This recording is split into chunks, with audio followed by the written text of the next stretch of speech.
What's going on, boys? Welcome to the second episode of my Hut Progress series. I haven't really been playing a lot online recently. I've been focused a lot on objectives and milestones. Been trying to advance mostly my progression. I'm currently at 11 out of 25 progression. I've been doing a lot of hut challenges offline because like you need to be doing that almost every progression in order to advance. So I've been gaining a lot of coins doing that.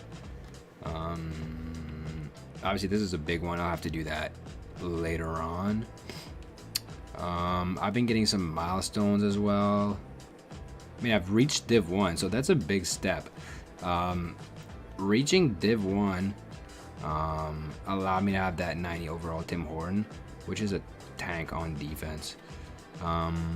It's really helped me with the games I've played recently. Here, I'll show you my lineup. Actually, nothing's really changed on offense. The offense is exactly the same as it was last time. Still the same 4 lines. Nothing's changed at all. On defense, though, I added Colton Parayko that I picked up in the store for 140k. He's actually going to go up 91 overall tomorrow, I believe. The St. Louis finally clinched their second round spot.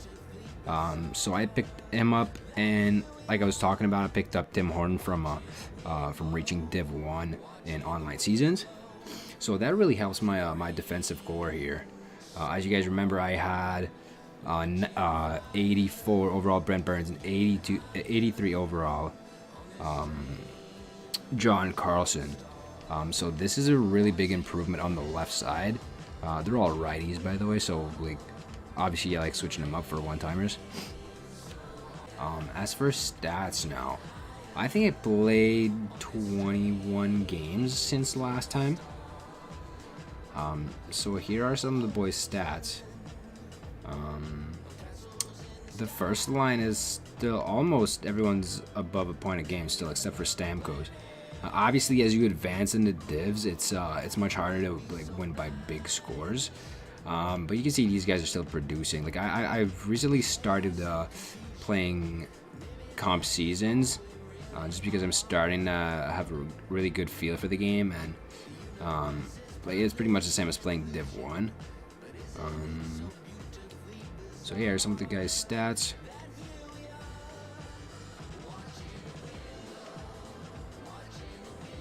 As you remember, Poulain had a little bit over a point a game. He's still around that range.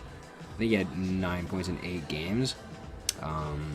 So here he is with 25 points in 27 games. Clutterbuck has been a little bit disappointing recently, though.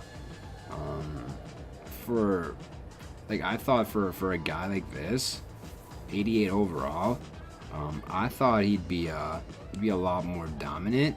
I'd say he's my second liner, but I think I need to improve the left side of my forward group there.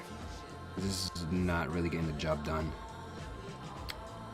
Salming's now on the third pairing. Brad Park is moved up to second pairing. He's not going to be playing with Pietrangelo.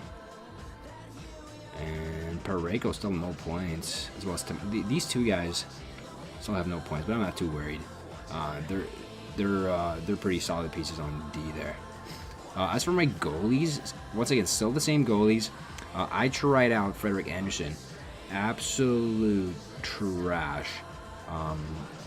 5 goals against per game with a 70.59 save percentage. That's really, really bad. So I went back to Conklin. Obviously, he's still keeping up with the save percentage and goal against average. Yeah, so Anderson, I don't know if I'll be putting him up for sale. Obviously, he's a BU, so that still helps me with the synergy. But I think I might have an extra BU that I can spare. So we'll see if I can put him on the market, see how much I can get for him.